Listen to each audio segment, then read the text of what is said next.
Welcome to This Explainer. Today, we're literally peeling back the curtain on the sociocultural and economic engine of Indian cinema, and we're using its advertising as our lens to do it. We often watch movies just to be entertained, right? But the way a society makes, funds, and markets its films, that tells us an absolutely incredible story about its deepest values, its divisions, and its dreams. So today, we're taking a magnifying glass to one of the most prolific, vibrant film industries on the entire planet. All right, let's kick things off with a number that is just completely staggering. An estimated 15 million people attend the cinema each day in India. Each day. That makes it a cultural phenomenon of unimaginable scale. And for a huge chunk of this audience, especially those from poor urban and rural areas, these films aren't just, casual weekend entertainment. They're a vital social safety valve. They offer this incredibly colorful musical escape from lives that can often be really hard and dreary. So to really wrap our heads around this colossal industry, we're going to hit 5 key areas. India's massive cinema market, financing the fantasy, the blockbuster formula, gender and censorship, and finally, the unique marketing machine. Let's get right into it. Starting off with Section 1, India's massive cinema market. And right off the bat, we need to completely shatter some preconceived notions you might have about what Indian cinema actually is.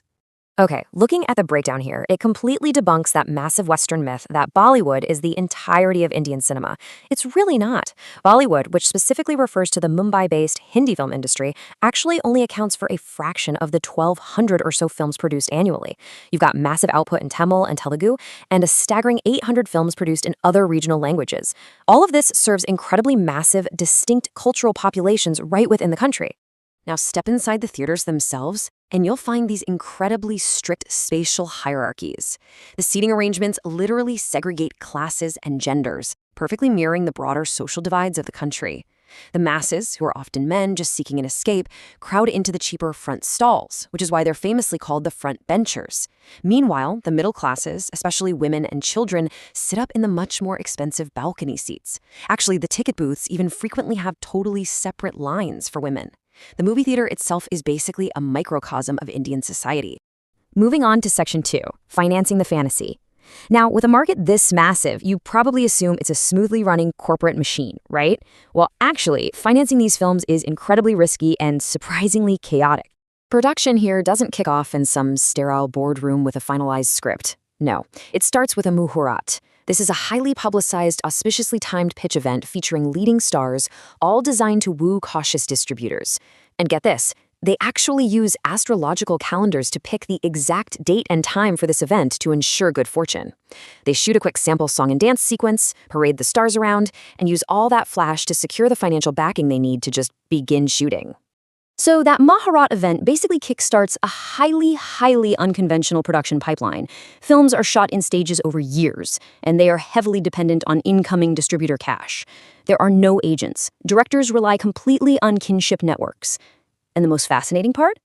They often shoot without a finalized script. It's just a loose concept relying on past profitable formulas. The films are shot without sound and dubbed entirely in post-production, which gives them this immense flexibility to just alter the story on the fly. Which brings us to Section 3, the blockbuster formula. Because distributors obviously demand a return on their high-risk investment, directors rely on a very specific traditional product to fill those theater seats. There's this great quote from scholar Tejaswini Ganti. She calls it the cinema of interruptions. And that phrase just beautifully captures why realism is sidelined in favor of complex, nonlinear plots that are deliberately interrupted by elaborate song and dance sequences. Western cinema often prioritizes this smooth, realistic narrative arc, right? But Indian mass-market cinema is designed as a pure spectacle. It's a roller coaster where emotions and dramatic points are amplified, not subdued by suddenly bursting into song. And these features aren't just for show. They serve an absolutely essential narrative function. You'll typically find 4 to 6 highly choreographed songs that drive the emotional subplots forward. The whole film is built around a massive cliffhanger right before the intermission, just to keep you hooked. These narrative structures are actually directly inherited from ancient Indian oral traditions and theatrical epics, like the Mahabharata and Ramayana.